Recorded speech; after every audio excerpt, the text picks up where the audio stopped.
Hello friends, welcome to bright fact. आज मैं आपको एस्बेस्टॉस रोप के बारे में बताऊंगा कि ये क्या होती है, इसके एडवांटेजेस क्या हैं, इसके डिसएडवांटेजेस क्या हैं, यूज़ क्या होता है। तो फ्रेंड्स, मैंने आपके सामने एक एस्बेस्टॉस रोप का रोल रखा हुआ है। दोस्तों, एस्बेस्टॉस को जब हम डिफाइन करते हैं तो हम कहते हैं कि ये बेसिकली 6 जो फाइब्रस मिनरल्स होते हैं उनसे मिलकर ये बनी होती है। देखें, ये बिल्कुल बारीक से धागे होते हैं जिनको जोड़ के ये एक रोप बनाई जाती है। दोस्तों, इसको यूज़ कहाँ पे करते हैं कि जहाँ पे हमारे पास एयर ड्रॉप हो रही हो किसी फ्लैंज के दरमियान। जब किसी दो फ्लैंज को हम लगाते हैं जहाँ पे एयर गुजर रही होती है, तो वहाँ पे इसको एयर को रोकने के लिए, ताकि एयर सही से उस फ्लैंज में से पास हो जाए, तो उस वहाँ पे इसको यूज़ करते हैं। बॉयलर्स वगैरह में भी इसका यूज़ होता है।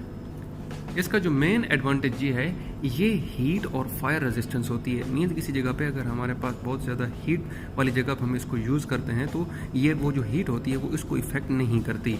और दूसरा जो मेन इसका वो होता है, पर्पज़ होता है कि वो ये फायर रेजिस्टेंस होती है। मीन्स क्या है कि अगर इसको किसी जगह पे या आग वाली जगह पे हम रखें तो इसको आग नहीं लगती, ये प्रॉपर अपना सीलिंग का काम करती है।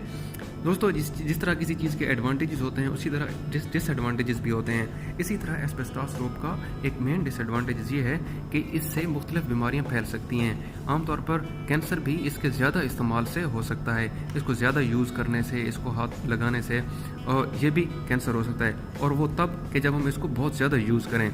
इस तरह आम रूटीन में इसको हाथ लगाने से ऐसा कुछ नहीं होता।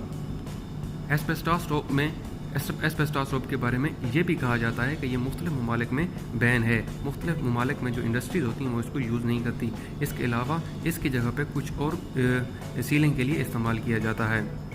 तो दोस्तों, ये थी एस्बेस्टॉस रोप के बारे में। मज़ीद इसी तरह की इन्फॉर्मेटिव वीडियोज़ के लिए मेरा चैनल ब्राइट फैक्ट को देखते रहिए और सब्सक्राइब कीजिए। अगर मेरी ये वीडियो पसंद आई है तो दोस्तों के साथ शेयर ज़रूर कीजिए। शुक्रिया।